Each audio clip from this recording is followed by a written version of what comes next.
Hello' friends, কি খবৰ? মই জনাত আপোনালোকৰ সকলো ভালেই চাগে। বলকচোন আজি আমাৰ মিনি ব্লগটোৰ জৰিয়তে সোণাৰীৰ পৰা তেজপুৰ চিত্ৰলেখা উদ্যানৰ পৰা হ'ব। এয়া আমি পাই গ'লোহি ফাইনেলি কাজিৰঙা।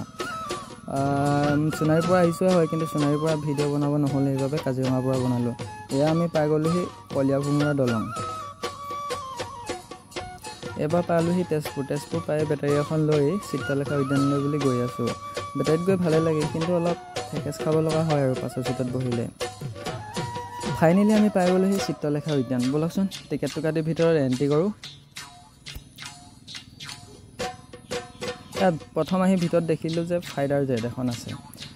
বহুত ধুনীয়াকৈ সজাই থৈছে, ভালেই লাগিল দেখি। তাৰপিছত বহুতো সৰু ল'ৰা ছোৱালী ইয়াত খেলি আছে, কিবা কৰি আছে। খেলি থকা দেখি ময়ো এপাক খেলি দিলোঁ আৰু লগত ভাইটিও আছিলতো। এবাৰ আহিলোঁ ব'ট ড্ৰাইভিং কৰিবলৈ। ঠিক আছে ফ্ৰেণ্ডছ, বাই বাই। আন এটা ভিডিঅ'ত লগ পাম বুলি আশা থাকিল।